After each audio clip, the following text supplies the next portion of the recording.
According to a study by Badge of Life, 140 law enforcement officers committed suicide in 2008, and 143 killed themselves in 2009. In 2012, there were 126 suicides.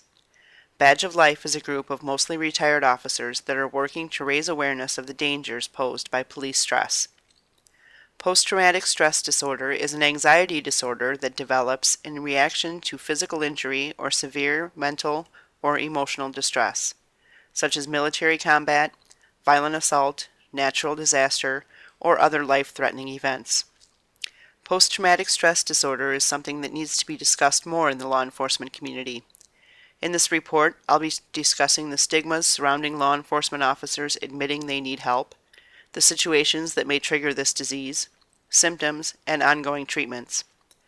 While not everyone is entering into the law enforcement field as I am, there is a good chance, no matter what your career field, all of us will encounter some sort of traumatic experience in our lifetime.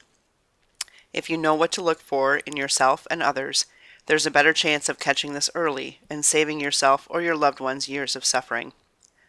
Officers are often encouraged to tough it out when faced with the stresses associated with the job. They're reluctant to come forward with their issues because of the stigmas surrounding it. They fear losing respect of their peers and partners, and also the real possibility of losing their jobs. In the United States, 2/3 of officers involved in shootings suffer moderate to severe problems. In about 70% leave the force within 7 years of the incident.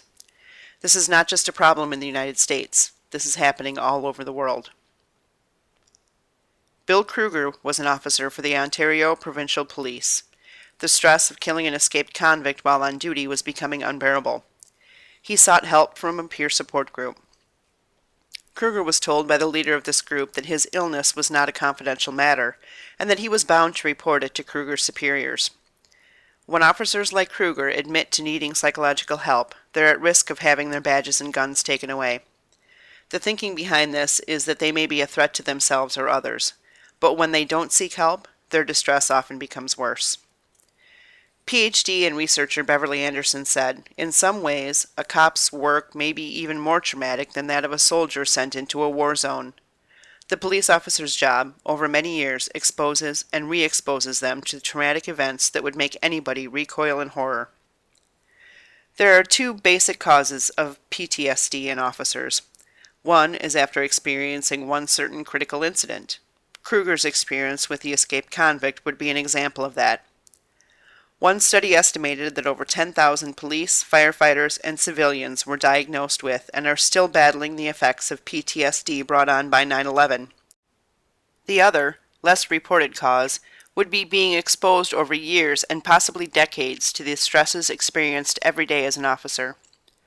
The career of law enforcement is riddled with crisis situations. These don't always have to be life-threatening. An officer's job is to come to the aid of people who are in distress in one way or another. They can and do witness the most horrible of circumstances on a daily basis, whether it's dealing with a fatality car accident, a gun battle, domestic abuse, or a terrorist attack.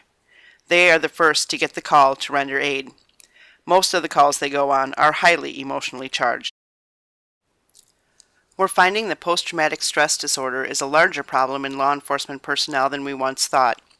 One study conducted in 2007 showed between 4 and 14% of law enforcement officers are suffering with PTSD. This number is undoubtedly low. We can't really know how many officers are out there suffering and not reporting it. In 2008, Boulder County Sheriff's Deputy John Seifert was involved in a shootout with a man who had brought a gun to work and threatened to kill his co-workers at a ski resort. The man fled the resort and was pursued by Deputy Seifert. After about 2 miles, the man pulled over, leaned out of the driver's window, and began shooting at Deputy Seifert. Seifert returned fire, wounding the man. After firing 27 rounds at the deputy, the man turned the gun on himself. Deputy Seifert received awards for his heroism in the shootout, but soon began to suffer with PTSD. He began drinking heavily and left the Boulder County Sheriff's Office a couple of years after the shooting. Like far too many law enforcement officers, he was never able to overcome his PTSD from the incident, and on December 10, 2013, John Seifert committed suicide. How do you know if you or someone you love is experiencing PTSD? There's a number of physical and emotional symptoms to be aware of. In the early stages of PTSD, you may experience headaches, fatigue, pounding heart, digestive upset, teeth grinding, lightheadedness, lower sex drive, irritability, short temper, backaches, muscle aches, loss or gain in weight, insomnia or nightmares, restlessness, muscle tics, or find yourself drinking too much. If left untreated, the symptoms may worsen and could include vomiting, chest pain, breathing difficulty, and profuse sweating. You may find yourself feeling suspicious and paranoid, losing interest in hobbies you once enjoyed, withdrawing from friends and loved ones, and avoiding social interactions. When there is what's considered a critical incident, there are programs in place in many police departments to help officers deal with it. According to EAP resources, a critical incident is a distressing, traumatic event that occurs in the community or workplace. Such events include sudden death of a coworker or family member, environmental or industrial accident, and natural disasters. These can include violent crimes, such as homicide and suicide, sexual assault, robbery, or tragic world and community events, such as hurricanes, tornadoes, floods, fire, and terrorism. One of the programs they have in place is Critical Incident Stress Management, or CISM. This is defined as an adaptive, short-term psychological helping process that focuses solely on an immediate and identifiable problem. It can include pre-incident preparedness all the way to post-crisis follow-up. Its purpose is to enable people to return to their daily routine more quickly and with less likelihood of experiencing PTSD. Included in CISM is something called a Critical Incident Stress Debriefing, or CISD. This is a 7-phase, small group, supportive crisis intervention process. However, CISD should never be used as a substitute for psychotherapy. CISD was developed exclusively for small groups who have experienced the same traumatic event. There are 7 key points to CISD. Assess or audit the impact of the critical incident on support personnel and survivors. Identify immediate issues surrounding problems involving safety and security. Use diffusing to allow for ventilation of thoughts, emotions, and experiences associated with the event and provide validation of possible reactions. Predict events and reactions to come in the aftermath of the event. Conduct a systematic review of the critical incident and its impact emotionally, cognitively, and physically on survivors. Look for maladaptive behaviors or responses to the crisis or trauma. Bring closure to the incident. Anchor or ground support personnel and survivors to the community resources to initiate or start the rebuilding process.